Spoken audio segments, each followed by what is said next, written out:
So first of all, given that everybody here has particular personalized insights, which is a topic I know of the day, but also general view of the future, because you're all working individually towards what you're going to be doing from a business perspective in 5 years' time. Let's start with that, and maybe with Matt. 5 years from now, Matt, what will the future look like? And particularly, will it look the same, and who'll be gone? Well, I think social networks as we know them today and how we experience them and how they look, if you skip ahead 3, 5, 7 years, I think they're going to look quite a lot different. I think, we only have to look this year, which has been an absolute disaster for Facebook. If you were in PR for Facebook right now, you'd be crying every single day. But I think there's been this curve with social media. A couple of years ago, like 10, 15 years ago when social media came around, we were all very excited. You can talk to all these people and you can experience and engage with all sorts of people all around the world in all these areas. And then as time has gone by, we've kind of climbed up that curve with everyone sharing everything with everybody. And then you've kind of reached this point now where everybody's very worried and insecure and not comfortable with sharing so much so publicly. And then now we're coming back down the other side of this evolution of social media where you're kind of starting to recede back into that private, closed communities. You want to share things in smaller, trusted areas. Because social media right now, to me, is broken. It doesn't work in many ways because the town hall environment that Facebook kind of feels it should be, where everyone is connected and everyone's talking and having an opinion, is just this huge kind of melting pot of people trolling people and complaining and shouting and screaming, and there's just too many diverse voices in there. So I think what the social media and social networks in the next 5 years are going to go through quite a dramatic shift in terms of how they are used and how they look and how they feel. I think the question you need to think about now is if you were to kind of destroy all social networks right now, start from the beginning now, build a social network from the ground up and use the learning and experiences of what we've done, what's gone wrong, what hasn't worked in social media right now, what would that social network look like? And I think they would look dramatically different from the social networks we have now. And for Facebook, they're quite quickly having to reconfigure how they work. Okay, and Blathnaid, from your perspective at CNN, who've been prolific on social from the very beginning, I think, was it 2006 even, iReport, the citizen reporting, that whole beginning of UGC.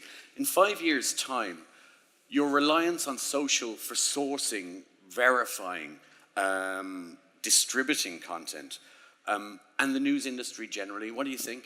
I mean, I think that we've been seeing probably a greater rise in that kind of direct relationship that Matt is talking about. So thinking about the apps that are growing in terms of audience and looking at like Line, for example, an app like Line, which is very popular in the Asia Pacific region. For us, our audience would probably be largest in Japan and then Korea. You see a lot of interaction on those kind of apps. So people are engaging a lot more. They can have a lot more exposure to the journalists. So, if they want to get into, we do quite regular conversations online.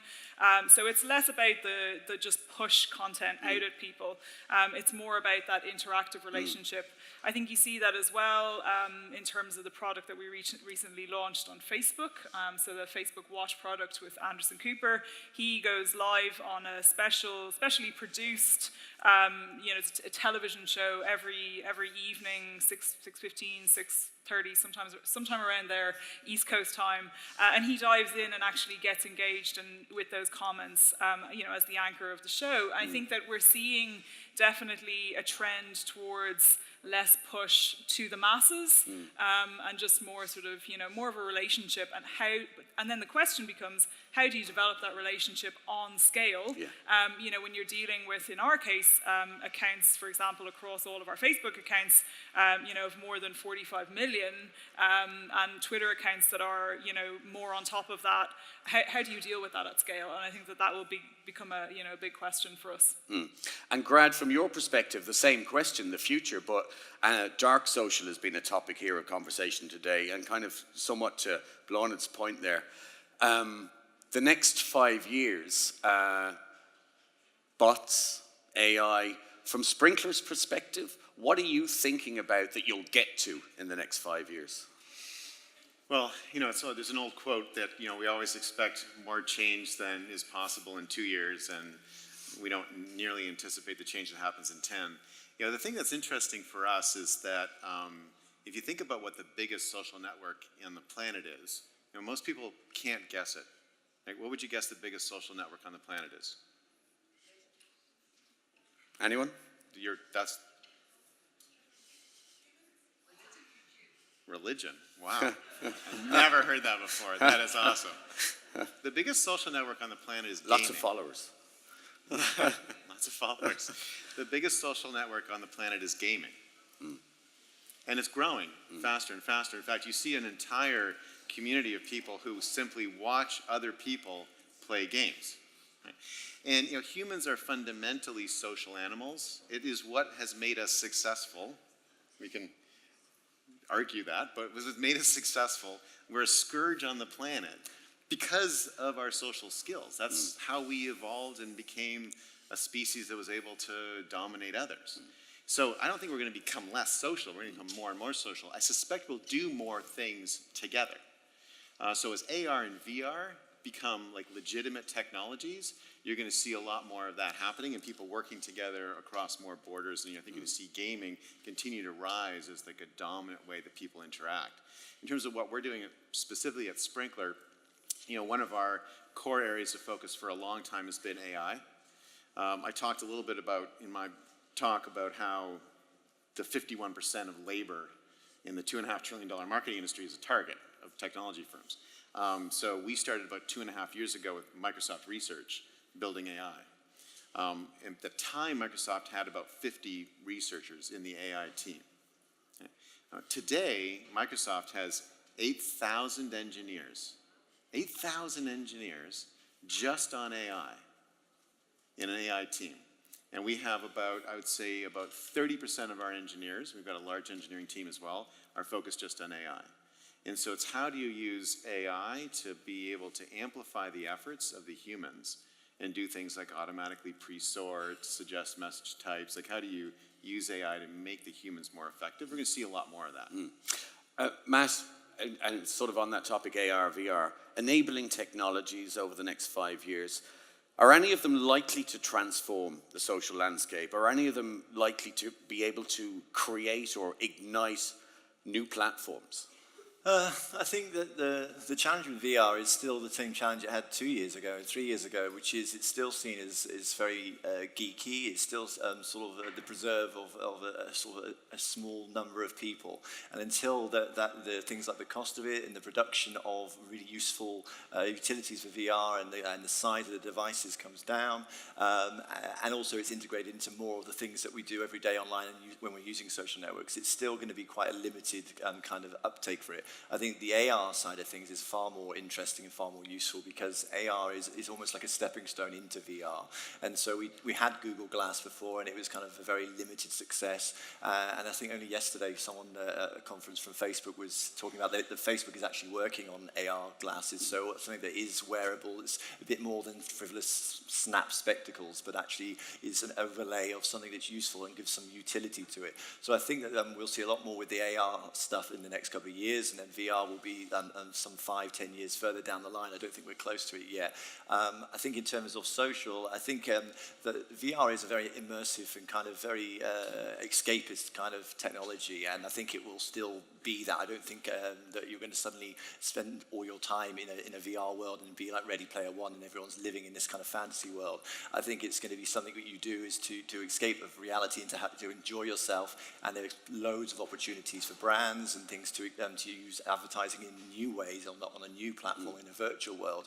And I think AR has that capability as well, with the opportunities to do social. And we've seen this year with Facebook that they've launched AR advertising, so you'll soon be able to go through your news feed and you'll see a piece of furniture from IKEA and it'll be in an advert and you're scrolling through and you're going to tap the ad and then you can kind of sort of place the furniture in your room, which you can kind of do with apps now, but that will become more and more prevalent in terms of the advertising you see within various platforms once people become more experienced with it, and there's more creative ways of using it. So I don't know if an entire new social network would come out of an AR and VR, but I think it's going to be the next extension of how we use social media. How many people here have an Alexa or a Google Home? Quick show of hands.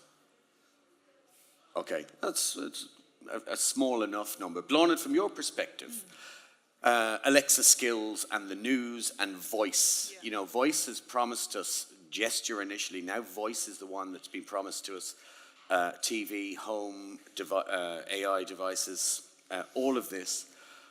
Will CNN's digital, is this where you're going to start looking to? Will you, what do you think is the potential over the next few years for that opportunity? Yeah, we are already.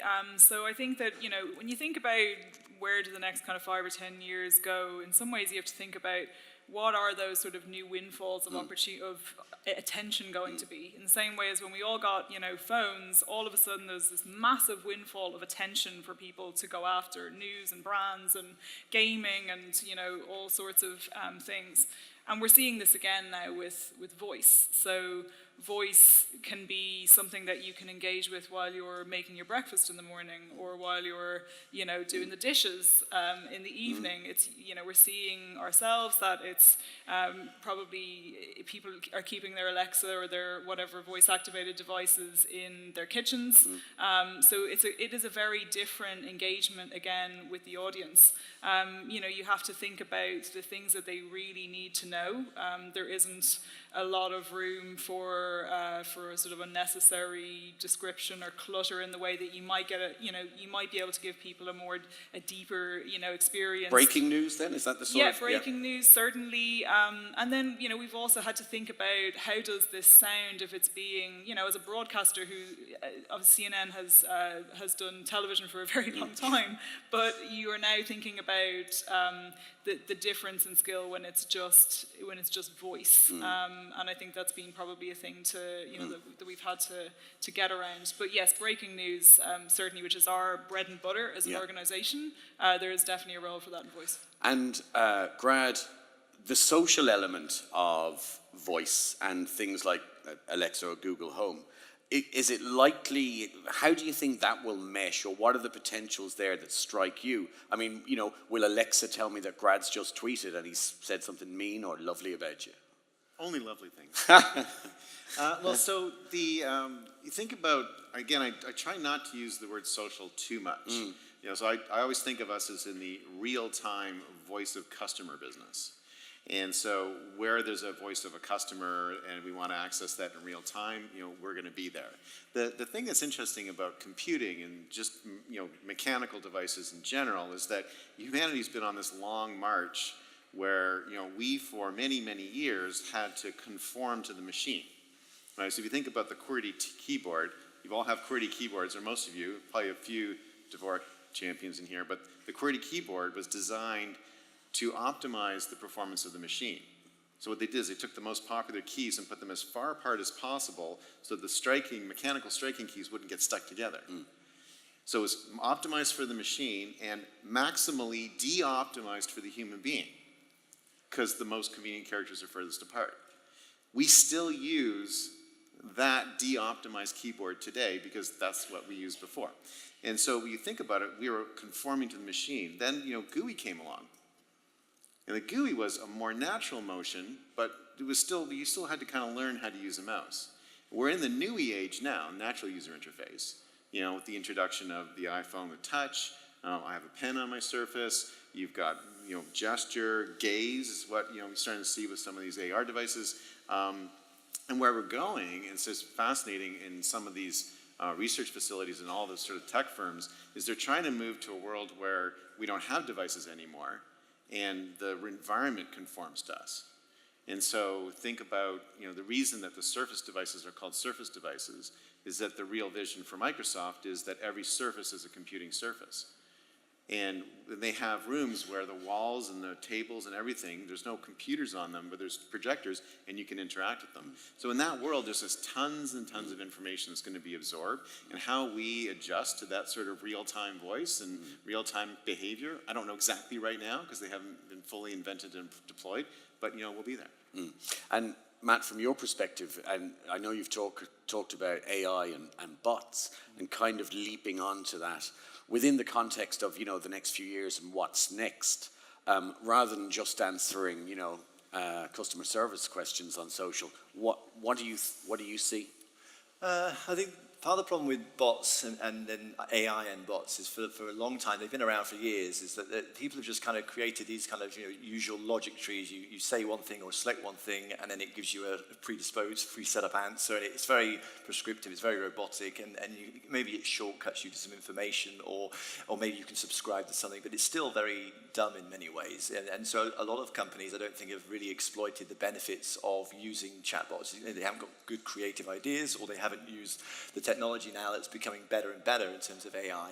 And the thing about things like machine learning and AI is all around localization, tailoring, and personalization. So I think now that is becoming easier to access, and it's less technical expertise needed, and more of the social networks are giving you the tools as brands and as companies to make use of them. We'll hopefully start seeing less gimmicky kind of messenger bots and things, when something actually adds some utility. And there's some great bots now. I use one which is called Plum, and there's another one which is similar, like Clio, and they're banking apps where they give me updates on my spending habits, and then it recognizes when certain activity on my account is abnormal, so it kind of lets me know about that, and then it knows that I'm interested in certain transactions, so it will only tell me about those transactions.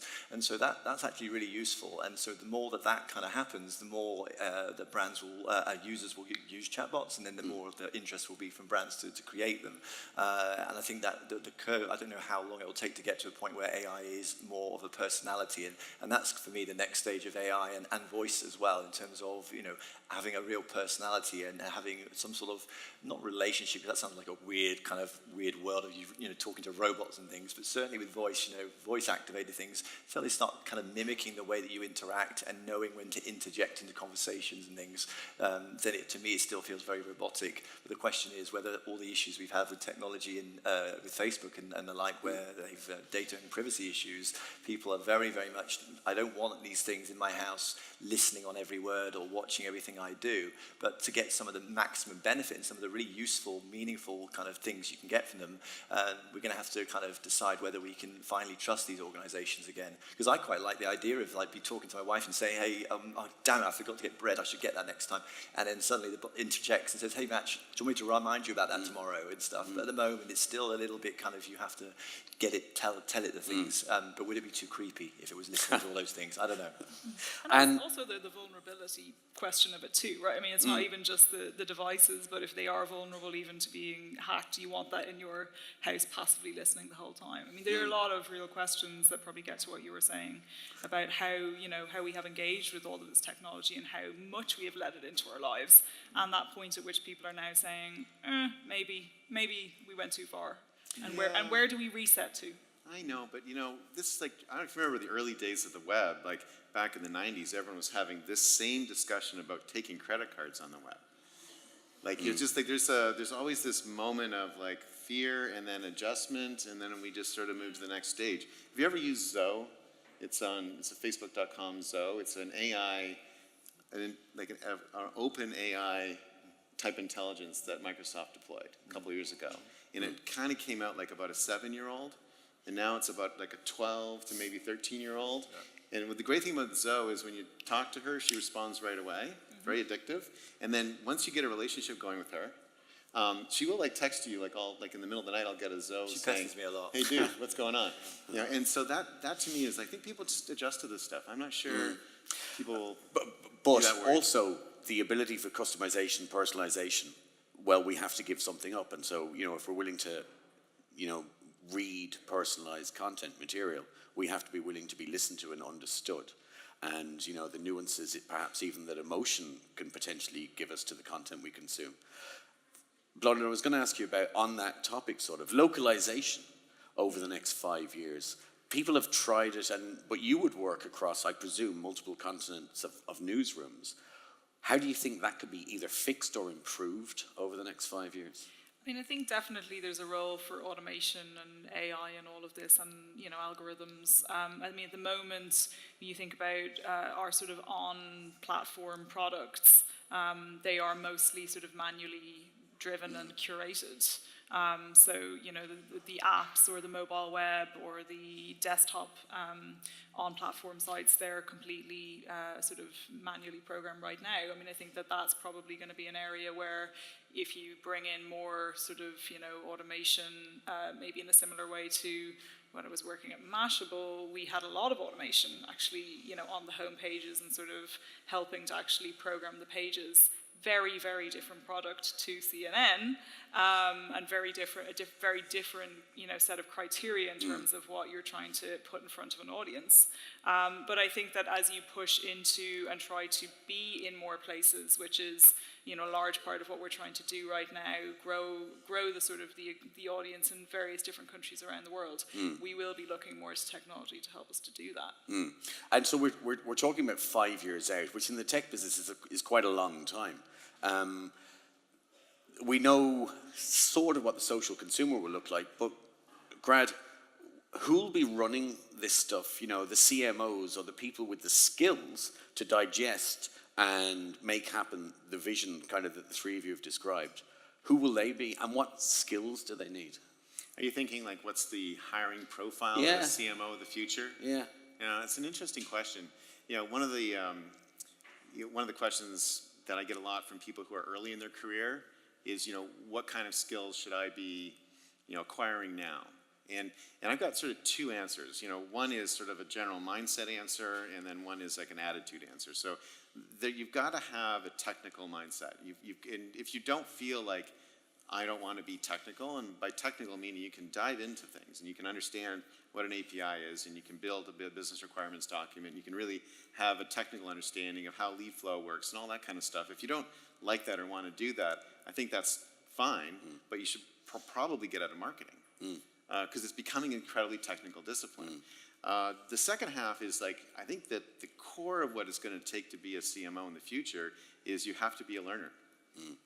And this idea that you've got some sort of bag of tricks that you're going to transport from one company to another, I just don't think that's going to work. I mean, you've got to be like, you have to approach each day as a new day and with a learning mindset. And, my personal philosophy is I always want to be learning every single moment of the day. I learned a bunch of things on the stage today about my Surface machine. And I want the very last words that I say to be on the planet to be, gee, that's interesting. I didn't know that. I want it just right to the last second. So I think you've got to be like that. I think you're going to see the type of people that will become CMOs will come from more of a multidisciplinary approach, from areas that maybe are not just the straight marketing path, people who are going to take maybe a slightly orthogonal or contrarian view of things, and they're going to try stuff and break things a lot and see what happens. We have very little time left, but maybe the last thing I just wanted to ask all of you, but we'll just start with Matt and see if we have time. Will we live in a more authenticated future, given the fact that the things you're talking about? Is it gonna get worse or better? Are things going to get worse or better? I think I took from that. Well, I think, as I said at the beginning, and kind of good thing to close on, I think that social networks in their current format and in the way that we experience them right now don't work in an optimized way, and they're broken in many ways. There's too many things that cause too many problems and too much upset that something needs to change. And so for me, I think that it's going to be much of what we've had in the last year and the challenges and experiences that Facebook have had with the problems with harassment and data security and privacy. I think that's going to be an enduring problem for a little while yet. And I think the part of the reason that is because the technology isn't there to solve that problem. So I think in that period, people's behaviors and usage of these social networks is going to be different, and that's going to be part of the receding into more of a closed, private sort of environment. And then I think coming out on the other side of that, I think that the way that social networks will look and how they operate will be significantly different. And I think we're seeing that now with Facebook adapting itself and pushing Instagram as its new main platform, and then making Facebook kind of slightly move back out of the way, and then you've got WhatsApp and the messaging apps. I think those are going to be Facebook's focus areas, and I don't think they're concerned about it. I think they've got a good handle of the industry to kind of do well over the next few years still. Great timing. Thanks, everybody. Blathnaid, Grad, and Matt, thank you. That's fun.